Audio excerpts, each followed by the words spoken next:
ఇది ధీరుల వ్యవసాయం, ఇను వీధుల కాషాయం. ఇది మన భారతం, ఇలాగా పూల రథం. ఇదే మన భారతం, ఇలాగా పూల రథం.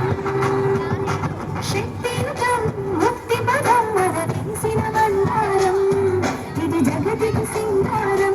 ఇదే మన భారతం, ఇలాగా పూల రథం.